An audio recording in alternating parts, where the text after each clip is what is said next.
Hey, class, I'm glad to be back with you here. Today we are going to be talking about the Roman Republic. But if you noticed, I'm gonna say this first. If you noticed, yesterday I had Ptolemy say a little bit of something about Caesar. Uh, well, Caesar's going to have a response to that, and it's going to be another one of those little quick clips that just kind of get everybody interested in that aspect of our Roman unit. So, yeah, but you can't have Ptolemy saying something to Julius Caesar without him responding back, because I just think that's how Julius Caesar would have operated. He would have definitely had something to say back to Ptolemy. So, be looking for that in the next couple of days. But today we are talking about the Roman Republic, and the Roman Republic is a government, and it was based off, or our own government, the United States government, and many democracies are based off of the Roman Republic's government, the way they structured everything. So that's what we're talking about today, the Roman Republic, and like I said, it's a government.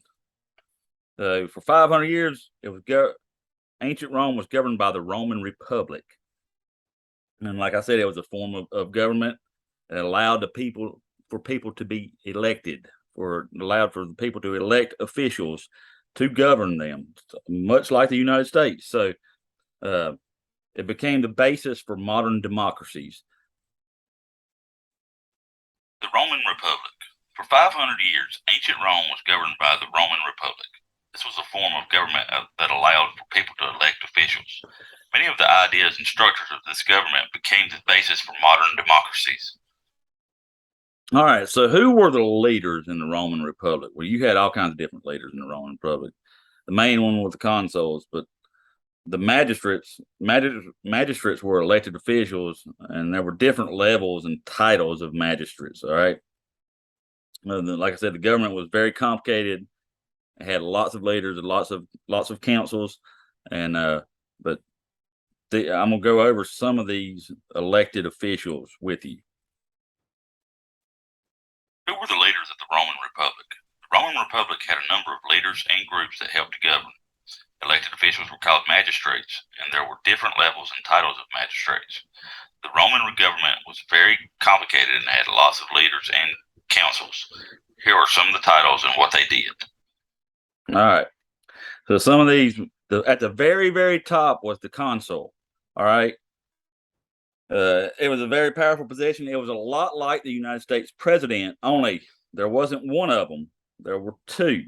All right. And the reason being, because they didn't want that consul, if it was just one, to become a king or a dictator. All right. They didn't want them to have sole power in the government. So they always elected two consuls. All right. Elected two, and they served for only 1 year.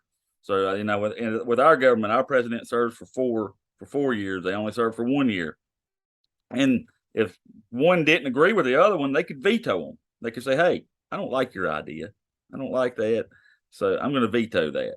So, but they had a long range of powers. All right, they could decide when to go to war, how much taxes to collect, and what laws were made.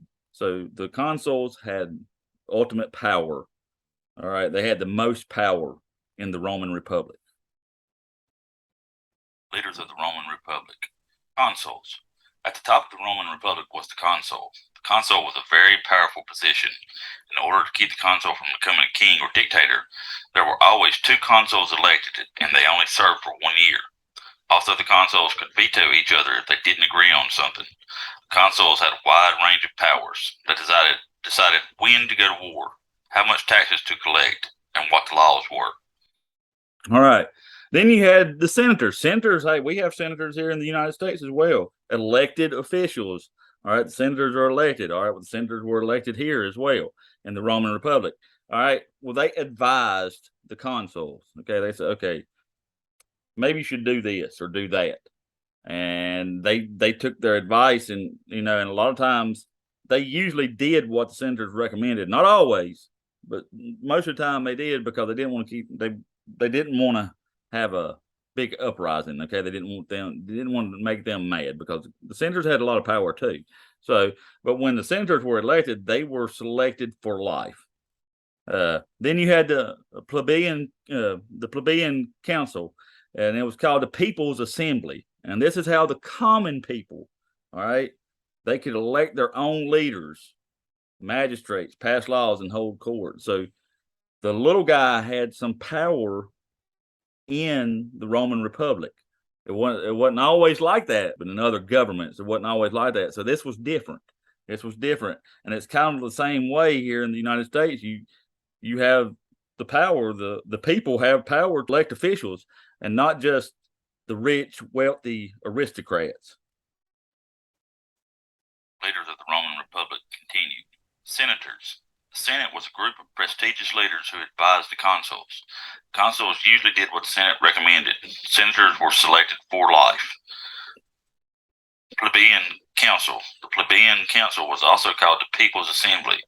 This was how the common people, plebeians, could elect their own leaders, magistrates, pass laws, and hold court. All right. So then you had tribunes. All right. Tribunes were representatives of the plebeian council, and they could veto laws made by the Senate. So they had power. Like I said, these were for the smaller, no, I don't want to say poor, but they were not wealthy. They were just the average, ordinary people. Okay. They could veto laws made by the Senate. Then you had governors. Rome went and they conquered all kinds of land during this time. All right, they were conquerors. All right, they went in, they took over land constantly, and we'll go as we go more into the unit, you'll see that. All right, so they needed someone to be the local ruler and keep order there. So the Senate would appoint a governor to rule in that land or province, and they were in charge of the local Roman army. They'd be responsible for collecting taxes, and they were also called proconsuls. Governors were. Leaders of the Roman Republic continued. Tribunes. Tribunes were the representatives of the plebeian council. They could veto laws made by the Senate. Governors.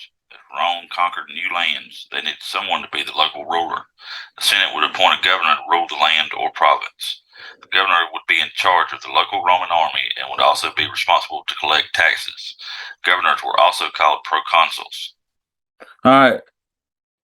Then you had the Edials. All right. Edials were city officials. They were responsible for maintenance of public buildings as well as public festivals. A lot of times people would try to get elected as the Edials. All right. So then they could have these big festivals and they could gain popularity with the people for when they went and tried to hold another elected official or another elected office. So they were called Ediles.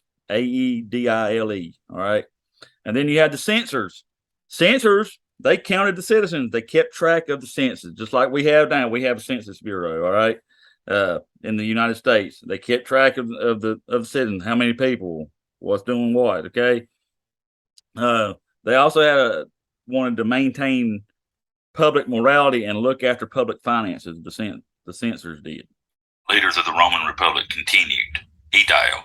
An edile was a city official who was responsible for the maintenance of public buildings as well as public festivals. Many politicians who wanted to be elected to a higher office like consul would become an edile so they could hold big public festivals and gain popularity with the people. Censor. The censor counted the citizens and kept track of the census. They also had some responsibilities to maintain public morality and to look after public finances. All right. So the Roman Constitution, all right, the Roman Constitution was not written. It wasn't a precise written constitution like our Constitution, like the United States Constitution is. All right. It was a set of guidelines, all right, and principles. They were passed down from generation to generation. All right. And it provided for separate branches of government and balances of power. What's that sound? That sounds just like our government, right? We've got separate branches of government. All right.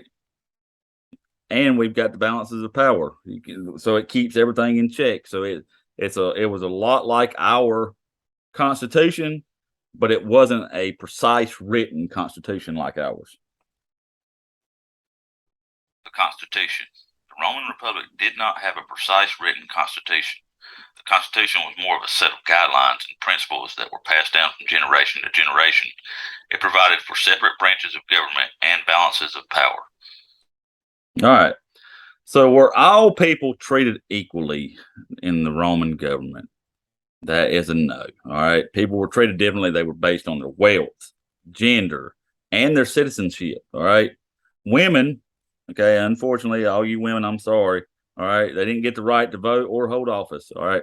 And it's been like that for many, many, many years until in the United States until 1920 when women got the right to vote. So, but if you had more money, you got more voting power. All right, consuls, senators, and governors only came from the rich. All right, if you had lots and lots of money, I always say everything runs on money in class, don't it? All right, so if you had lots and lots of money, it only came from the rich. All right, it was a big change from other civilizations, though, because the average person in other civilizations they didn't have any say in the government at all. But the regular people they could band together and they could have considerable power through the assembly and the tribunes. So all these things that people were not treated equally, but it was a big step from other civilizations. Were all people treated equally? No, people were treated differently based on their wealth, gender, and citizenship. Women did not get the right to vote or hold office. Also, if you had more money, you got more voting power. Consuls, senators, and governors only came from the rich aristocracy.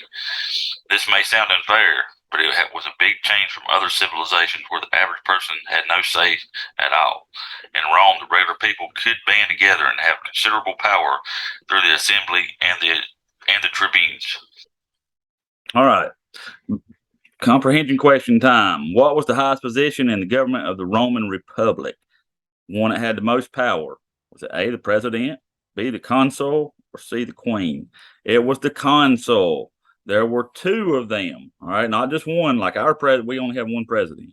All right, we have a vice president, but we only have one president. But the consul, they divided power. All right, one could veto the other. If he didn't agree with what the other one was going on, the other one could veto him. So, and they did that for a reason. So no one would be a dictator, no one would be a king. Ding, ding, ding. We have a winner. How long were Roman senators elected for? This is the easy one. I ain't got but one picture on here. Say, A, was it for life? B, 5 years? Or C, 100 years? It was for life. When they were elected for life. A lot like our judges nowadays in the United States. When you're elected to the Supreme Court, you're elected for life. All right. And that's the same way it was with the senators for the Rome. Ding, ding, ding. We have a winner. Number 3, what group of people typically held the least power in the Roman Republic? A, wealthy men, B, women, or C, the poor men? It was B, women. Women didn't have really any rights at all, unfortunately, at that time. Ding, ding, ding. We have a winner. Number 4, about how long did the Roman Republic last? A, 500 years, B, 1,000 years, C, 1,000,000 years. This is another easy one because I don't have a one picture in here. It was 500 years the Roman Republic was in charge of Rome, all right? That is until Julius Caesar came along. And we'll get more into Julius Caesar. Ding, ding, ding. We have a winner. All right. Number 5, how many consuls were elected for a 1-year term? A, 100, B, 10, or C, 2? Another easy one. It was 2. They did not want there to be one king, one ruler, one dictator. All right. So they elected 2 consuls and they only held power for 1 year. Ding, ding, ding. We have a winner. All right, class. That is the end of this lesson with the Roman Republic. We'll talk more. We're talking about Rome, so we're going to talk a lot more about Rome, the Roman Republic in general. But I will see you next time. Be looking for the Julius Caesar remarks or reply back to Ptolemy. I think y'all will like that one. And I will see you next time. You all have a very good day.